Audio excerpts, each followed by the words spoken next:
Pierre Péchou, merci de nous rejoindre une nouvelle fois au micro de Vers d'autres cieux. Bienvenue. Bonjour Oscar, chers auditeurs, bonjour. Je rappelle que vous êtes conférencier, pasteur. Vous intervenez régulièrement ici pour nous apporter une réflexion tirée de la Bible. Actuellement, nous sommes dans une période particulière, c'est celle de Noël. C'est une période souvent remplie de joie. Noël, c'est un événement qui est souvent ramené à une dimension familiale. Et puis, il y a aussi cette dimension commerciale. On dit aussi que Noël est la fête des enfants, avec tous les cadeaux qui arrivent à ce moment-là. Est-ce que vous pouvez revenir avec nous sur le sens originel de Noël ? J'ai choisi, pour répondre à votre question, ce texte dans l'évangile de Luc au chapitre 2, qui nous parle de l'annonce de cette naissance à des bergers, qui ne se doutent de rien, qui sont en train de garder leur troupeau pendant la nuit. Et je vous lis un court extrait. L'ange leur apparaît et leur dit « Aujourd'hui, il vous est né un sauveur qui est le Christ, le Seigneur. Et ceci sera pour vous un signe. » Et là, soyez attentifs parce que c'est quelque chose qu'on connaît encore aujourd'hui. Vous trouverez un nouveau-né emmailloté et couché dans une mangeoire. La fameuse crèche, aujourd'hui, vous avez... c'est une image qu'on connaît bien. Voilà, tout à fait. Ben voilà, donc ça vient d'ici. Enfin, en tout cas, c'est la première annonce de l'ange au berger qui dit que, effectivement, un enfant est né et on le trouvera dans une mangeoire, emmailloté dans une mangeoire. Et cet enfant, il est désigné comme un sauveur. Comme un sauveur. Alors, il y aurait beaucoup à dire sur ce terme. On peut peut-être commencer très simplement.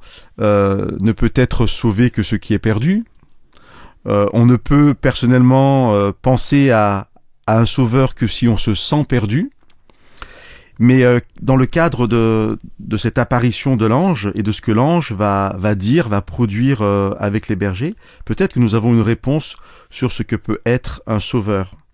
Je vous disais en introduction que les bergers gardaient les moutons la nuit, enfin leur troupeau la nuit.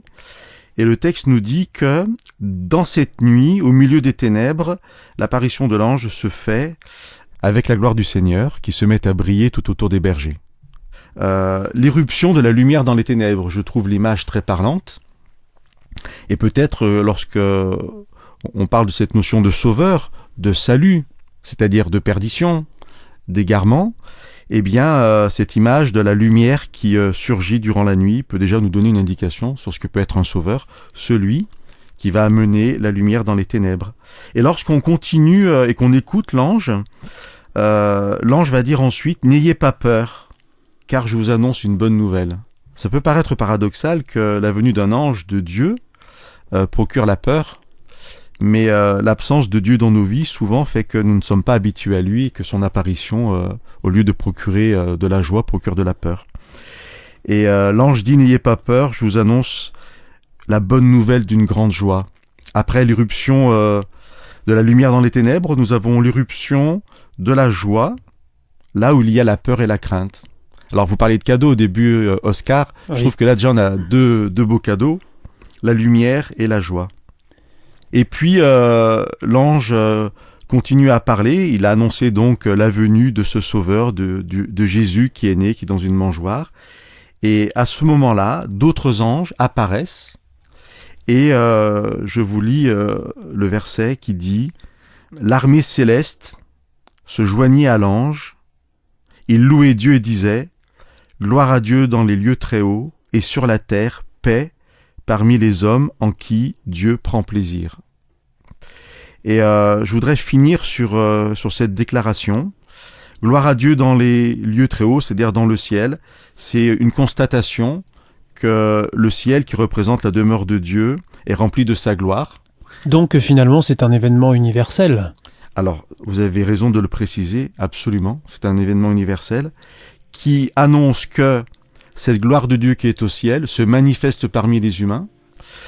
Je crois que la majorité de nos auditeurs sera d'accord pour dire que la façon dont on peut imaginer le ciel, on ne le vit pas sur la terre. Et les anges disent « sur la terre, paix parmi les hommes ». Et c'est le dernier cadeau peut-être, cette venue du Sauveur, c'est pour apporter la paix.